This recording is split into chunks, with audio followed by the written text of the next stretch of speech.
1 Samuel chapter 14. Jonathan attacks the Philistines. Now a detachment of Philistines had gone out to the pass at Michmash. One day Jonathan, son of Saul, said to the young man bearing his armor, "Come, let's go over to the Philistine outpost on the other side." But he did not tell his father. Saul was staying on the outskirts of Gibeah under a pomegranate tree in Migron.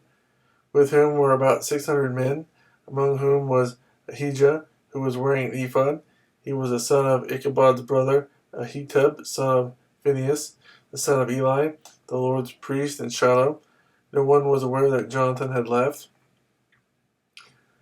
On each side of the pass that Jonathan intended to cross to reach the Philistine outpost was a cliff. One was called Bozez, and the other Seneh. One cliff stood to the north toward Michmash, the other to the south toward Geba. Jonathan said to his young armor-bearer, "Come, let's go over to the outpost of those uncircumcised fellows. Perhaps the Lord will act in our behalf. Nothing can hinder the Lord from saving, whether by many or by few." "Do all that you have in mind," his armor-bearer said. "Go ahead, I am with you, heart and soul." Jonathan said, "Come, then we will cross over toward the men and let them see us. If they say to us, 'Wait there until we come to you,' we will stay where we are and not go up to them. But if they say, 'Come up to us,' we will climb up, because that will be our sign that the Lord has given them into our hands." So both of them showed themselves to the Philistine outpost. "Look," said the Philistines, "the Hebrews are crawling out of the holes they were hiding in." The men of the outpost shouted to Jonathan and his armor-bearer, "Come up to us and we'll teach you a lesson." So Jonathan said to his armor-bearer, "Climb up after me. The Lord has given them into the hand of Israel." Jonathan climbed up, using his hands and feet, with his armor-bearer right behind him. The Philistines fell before Jonathan, and his armor-bearer followed and killed behind him. In that first attack, Jonathan and his armor-bearer killed some 20 men in an area of about half an acre. Israel routs the Philistines. Then panic struck the whole army, those in the camp and field, and those in the outposts and raiding parties, and the ground shook. It was a panic sent by God. Saul's lookouts at Gibeah of Benjamin saw the army melting away in all directions. Then Saul said to the men who were with him, "Muster the forces and see who has left us." When they did, it was Jonathan and his armor-bearer who were not there. Saul said to Ahijah, "Bring the ark of God." At that time it was with the Israelites. While Saul was talking to the priest, the tumult in the Philistine camp increased more and more. So Saul said to the priest, "Withdraw your hand." Then Saul and all his men assembled and went to the battle. They found the Philistines in total confusion, striking each other with their swords. Those Hebrews who had previously been with the Philistines and had gone up with them to their camp went over to the Israelites who were with Saul and Jonathan. When all the Israelites who had hidden in the hill country of Ephraim heard that the Philistines were on the run, they joined the battle in hot pursuit. So the Lord rescued Israel that day, and the battle moved on beyond Beth-aven. Jonathan eats honey. Now the men of Israel were in distress that day, because Saul had bound the people under an oath, saying, "Cursed be any man who eats food before evening comes, before I have avenged myself on my enemies." So none of the troops tasted food. The entire army entered the woods, and there was honey on the ground. When they went into the woods, they saw the honey oozing out, yet no one put his hand to his mouth, because they feared the oath. But Jonathan had not heard that his father had bound the people with the oath, so he reached out the end of his staff that was in his hand and dipped it into the honeycomb. He raised his hand to his mouth, and his eyes brightened. Then one of the soldiers told him, "Your father bound the army under a strict oath, saying, 'Cursed be any man who eats food today.' That is why the men are faint."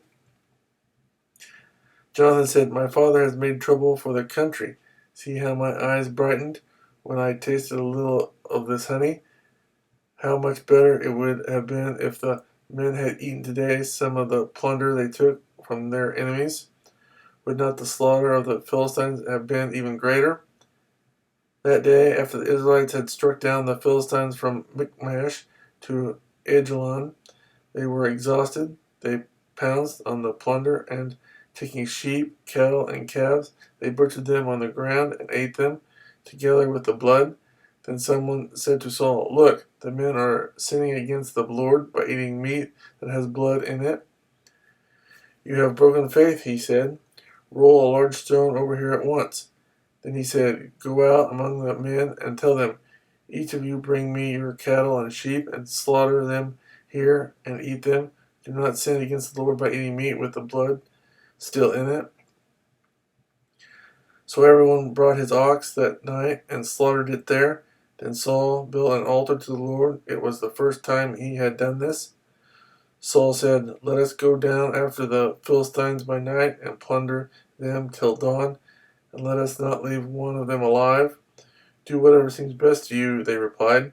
But the priest said, "Let us inquire of God here." So Saul asked God, "Shall I go down after the Philistines? Will you give them into Israel's hand?" But God did not answer him that day. Saul therefore said, "Come here, all you who are leaders of the army, and let us find out what sin has been committed today. As surely as the Lord who rescued Israel lives, even if it lies with my son Jonathan, he must die." But not one of the men said a word. Saul then said to all the Israelites, "You stand over there. I and Jonathan, my son, will stand over here." "Do what seems best to you," the men replied. Then Saul prayed to the Lord, the God of Israel, "Give me the right answer." And Jonathan and Saul were taken by lot, and the men were cleared. Saul said, "Cast the lot between me and Jonathan my son." And Jonathan was taken. Then Saul said to Jonathan, "Tell me what you have done." So Jonathan told him, "I merely tasted a little honey with the end of my staff, and now must I die?" Saul said, "May God deal with me, be it ever so severely, if you do not die, Jonathan." But the man said to Saul, "Should Jonathan die, he who was brought about this great deliverance in Israel? Never. As surely as the Lord lives, not a hair of his head will fall to the ground, for he did this today with God's help." So the men rescued Jonathan, and he was not put to death.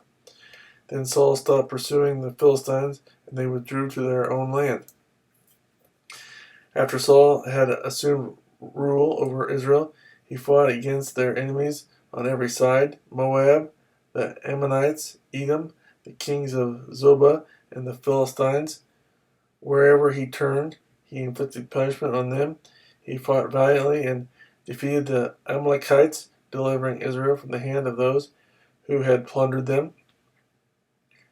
Saul's family. Saul's sons were Jonathan, Ishvi, and Malchishua. The name of his older daughter was Merab, and that of the younger was Michal.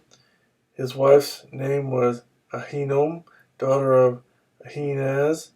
The name of the commander of Saul's army was Abner, son of Ner, and Ner was Saul's uncle. Saul's father Kish and Abner's father Ner were sons of Abiel. All the days of Saul there was bitter war with the Philistines, and whenever Saul saw a mighty or brave man, he took him into his service.